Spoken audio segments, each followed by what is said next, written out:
What's going on, fellas? I've got a 2007 GMC Yukon Denali, and I'm going to use it to point out to you the location of some important fuses and relays for the operation of the air conditioning, as well as the blower motors. So most of those are going to be located under the hood in this fuse box right here. So to get it open, you're going to want to pull on either side there and free it of those tabs. And it just kind of angles out. Now, as far as the blower motor, there's one J-case fuse here, and it's going to be right there, that 40 amp. So that's for the operation of the front blower motor. There's a different fuse for the rear blower motor, and I'll get to that in a sec when we go back inside. Now, as far as the air conditioning goes, there's an AC compressor clutch relay. That's going to be that one right there. There's also a 10 amp fuse for the operation of the AC compressor clutch, and that is going to be the 10 amp that's pretty much right next to the clutch relay. You can pull it out, see if it's blown or not.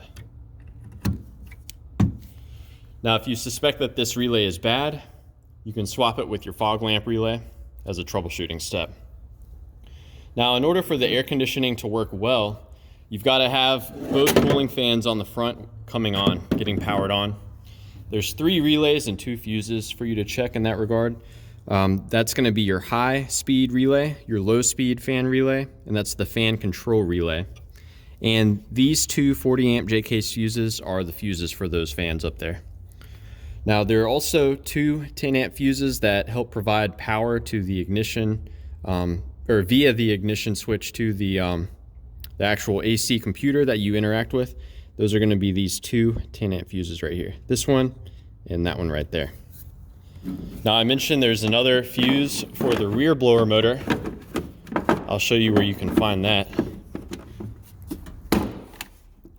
once I get this back on. So the rear blower motor, it has a 30 amp fuse, and it's going to be in here. It is that green 30 amp fuse right there. So that's for the operation of the rear blower motor.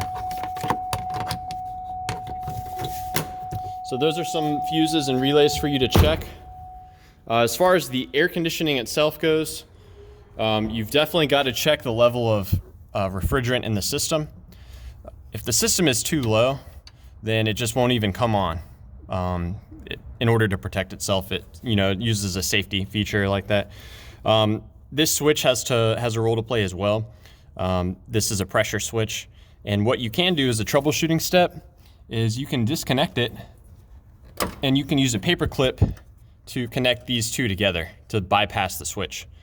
You'll only want to do that if you know for sure that the system is fully charged, or else you may cause damage. There's the AC compressor clutch right there.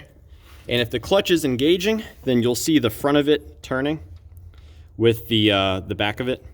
And another overlooked thing is the belt. A lot of times these belts fail. This car has 2 serpentine belts, and the smaller one in the back here, that's only for the AC. So if that belt breaks during the winter, you won't notice it until you go to use the AC. So yeah, I've given you guys a few things to check. I hope it was helpful. Let me know if you have any questions, or more importantly, any advice for troubleshooting the air conditioning on your GMC Yukon.